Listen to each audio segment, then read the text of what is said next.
fundador y director de Ciberseguridad e Innovación en Eguala, con 12 años de experiencia en ciberseguridad, y es doctorando en criminología y máster en ciberseguridad, ingenio informático. Un perfil muy interesante, Facundo. Sí, muy interesante, además en el entorno del Big Data, ¿no?, en el que se mueven nuestros comentarios de odio. Y la comunicación que vas a presentar también a nombre de tus compañeros es análisis del discurso en procesos de child grooming.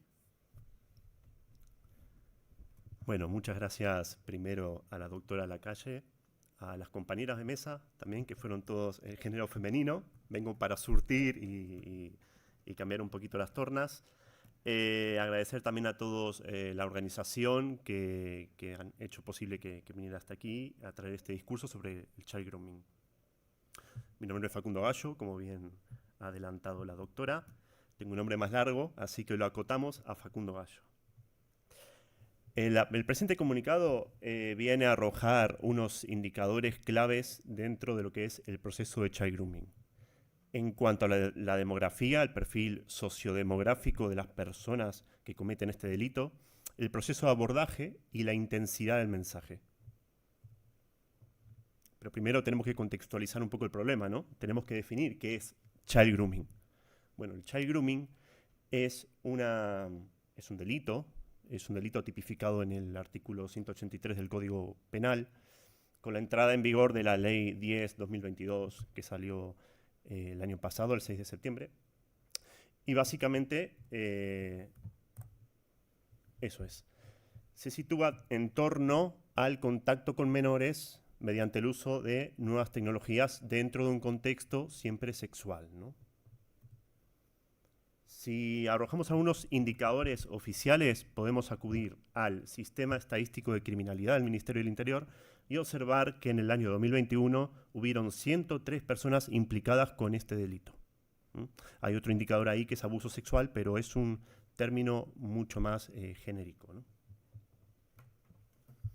En cuanto al abusador, es un perfil heterogéneo, no es fácil definirlo, pero más o menos a grandes rasgos podemos decir que se tratan de hombres adultos de color blanco, 35 años de mediana edad, ausencia de antecedentes penales, tienen empleo estable, tienen educación superior avanzada, incluso presentan distorsiones cognitivas típicas de las parafilias y ausencia de habilidades sociales.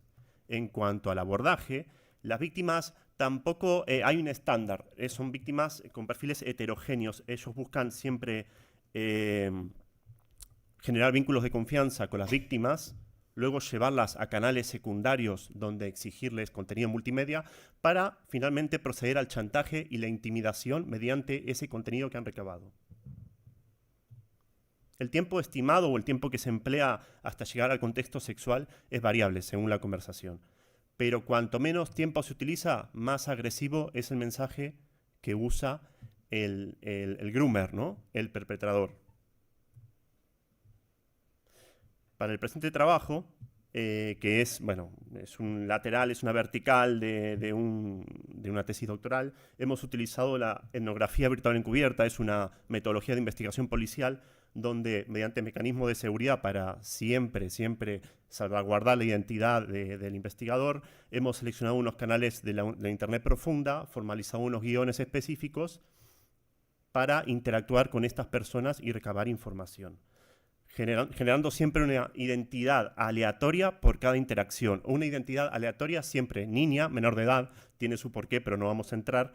Conversaciones graduales, seleccionamos conversaciones graduales, porque nos dan más juego para recabar información y todo lo registramos en unas fichas etnográficas.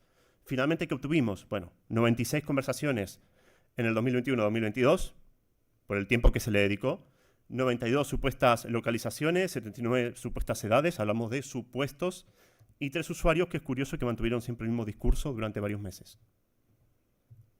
En cuanto a la dispersión o la situación geográfica de estos usuarios, vemos que el epicentro parece ser que está en Madrid, parece ser, luego esto lo corroboramos con otro tipo de técnicas, seguido de Cataluña, Andalucía, pero dirán, en Madrid hay muchos madrileños, ¿no? Y en Cantabria pocos cántabros. Bueno, entonces hay que poner un poco en contexto demográfico.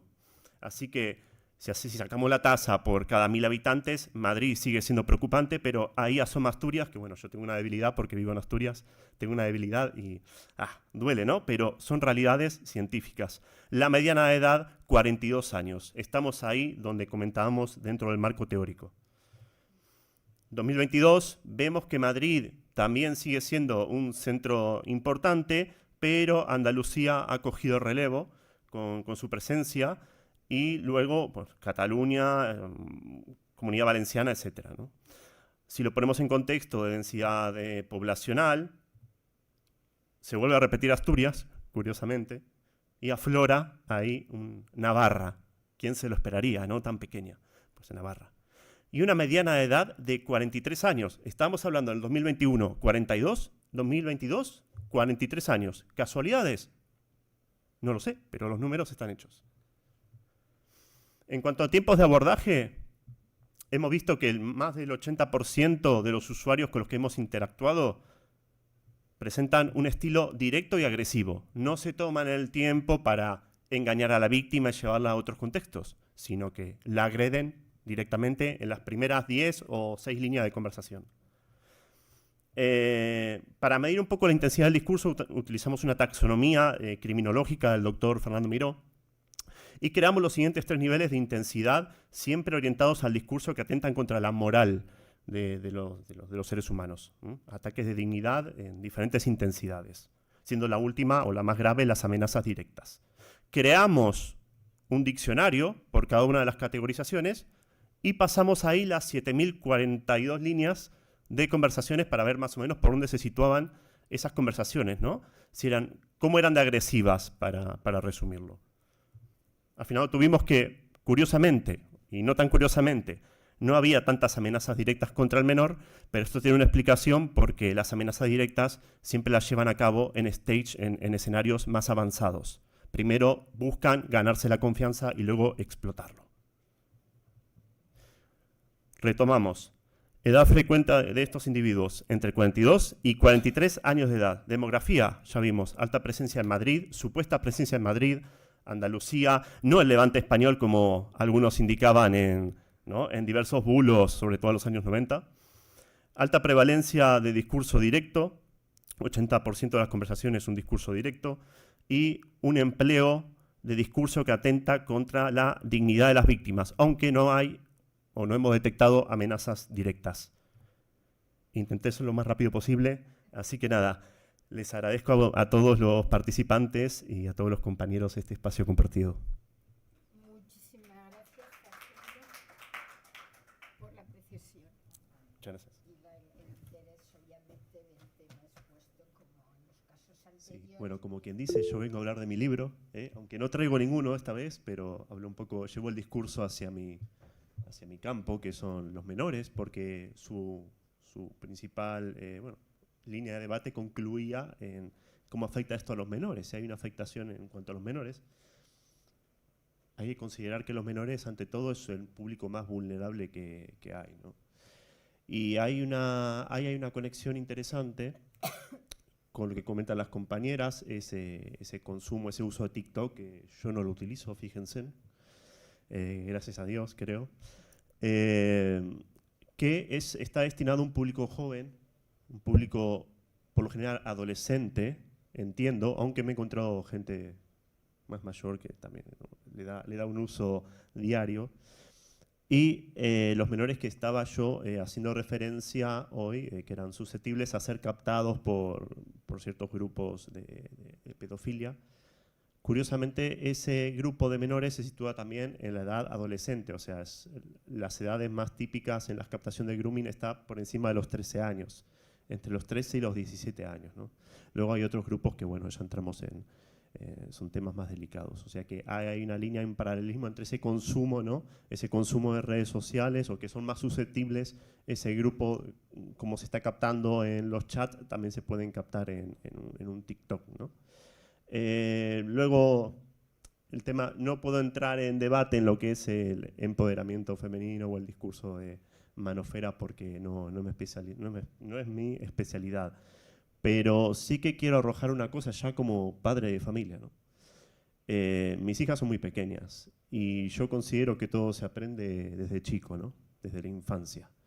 Sobre todo generar la confianza de contar las cosas a la madre, al padre, a tiempo, generar esa confianza. Porque si luego hay este mecanismo de captación que va a ir a más, seguramente va a ir a más, no lo sabemos, no podemos aventurar cómo va a ser el futuro.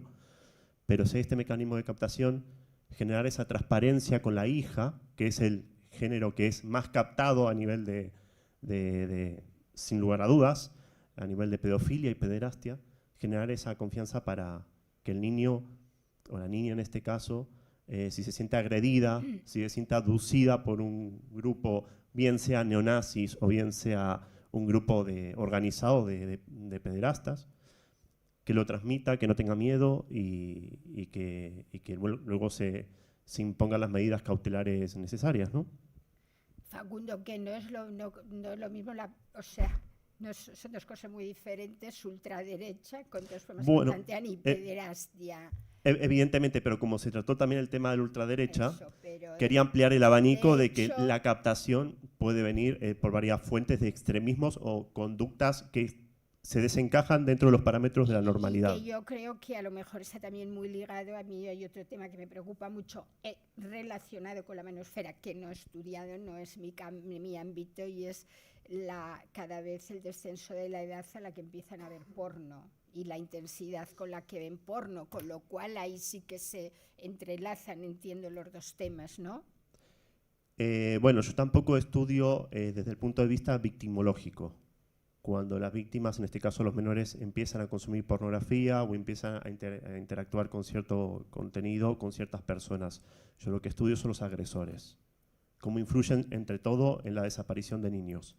Pero eso es otro tema que se excede de la charla actual. Sí que es verdad, y por lo que he leído, que la edad empieza a decaer, ¿no?, en cuanto al consumo, y como no hay un filtro, no hay un control claro sobre ese contenido, o quizás los padres tenemos culpa de no aplicar controles parentales suficientes, los hijos pueden acceder y luego hacen de esas conductas algo habitual, ¿no? Lo interiorizan y puede conducir a desviaciones tardías cognitivas.